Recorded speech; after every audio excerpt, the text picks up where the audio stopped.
प्रधानमंत्री नरेंद्र मोदी ने आज असम की राजधानी गुवाहाटी में एडवांटेज असम 2.0 समिट का उद्घाटन किया। ये समिट 2 दिनों तक चलेगा। इस समिट में 60 से ज्यादा देशों के राजदूत शिरकत कर रहे हैं।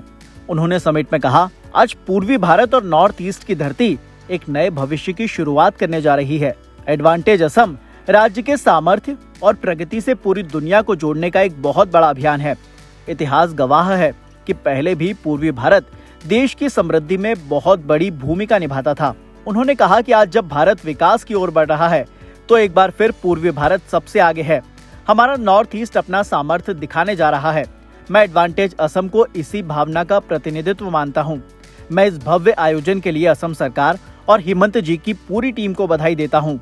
मुझे याद है कि 2013 में मैं चुनाव प्रचार के लिए असम का दौरा कर रहा था।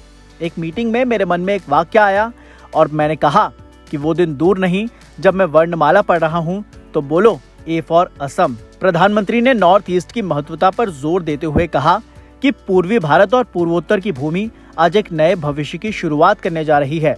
एडवांटेज असम पूरी दुनिया को असम की संभावनाओं और प्रगति से जोड़ने का एक महाअभियान है। पीएम ने आगे कहा कि इतिहास गवाह है कि सबसे पहले भारत की समृद्धि में पूर्वी भारत का बहुत बड़ा रोल हुआ करता था। आज जब भारत विकसित होने की तरफ बढ़ रहा है तो एक बार फिर हमारा ये नॉर्थ ईस्ट अपनी साख बढ़ाने जा रहा है। पीएम मोदी ने बताया कि असम में 2009 से 2014 के बीच रेल बजट औसतन 2100 करोड़ रुपए प्रति मील था। हमारी सरकार ने असम के रेलवे बजट को 4 गुना बढ़ाकर 10,000 करोड़ रुपए तक पहुंचाया है। पूर्वी भारत और नॉर्थ ईस्ट की भूमि आज एक नए भविष्य की शुरुआत करने जा रही है। एडवांटेज आसाम पूरी दुनिया को असम के पोटेंशियल और प्रोग्रेस से जोड़ने का एक महाअभियान है। इतिहास गवाह है कि पहले भी भारत की प्रॉस्पेरिटी में ईस्टर्न इंडिया का बहुत बड़ा रोल हुआ करता था। आज जब भारत विकसित होने की तरफ बढ़ रहा है तो एक बार फिर ईस्टर्न इंडिया, हमारा ये नॉर्थ ईस्ट अपना सामर्थ्य दिखाने जा रहा है। एडवांटेज आसाम को मैं इसी स्पिरिट के रिफ्लेक्शन के रूप में देख रहा हूं। मैं असम सरकार को,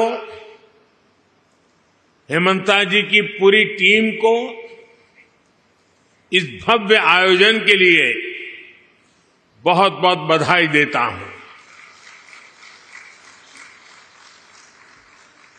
मुझे याद है 2013 में मैं चुनाव अभियान के लिए आसाम का दौरा कर रहा था। तो एक सभा में ऐसे ही मेरे मन से एक शब्द निकला था और मैंने कहा था, वो दिन दूर नहीं जब लोग अल्फाबेट्स पढ़ना शुरू करेंगे तो कहेंगे ए फॉर आसाम। इस समिट में रिलायंस इंडस्ट्रीज के चेयरमैन मुकेश अंबानी ने भी शिरकत की। उन्होंने कहा कि असम चाय की लोकप्रियता के कारण अब तक असम को चाय के स्वर्ग के रूप में जाना जाता है। आने वाले वर्षों और दशकों में मुझे यकीन है कि असम को दुनिया एक तकनीकी स्वर्ग के रूप में भी जानती होगी। असम के तकनीक प्रेमी युवा आने वाले दशकों में एआई को एक नया अर्थ देंगे। एआई का मतलब केवल आर्टिफिशियल इंटेलिजेंस नहीं होगा, बल्कि इसका मतलब असम इंटेलिजेंस भी होगा।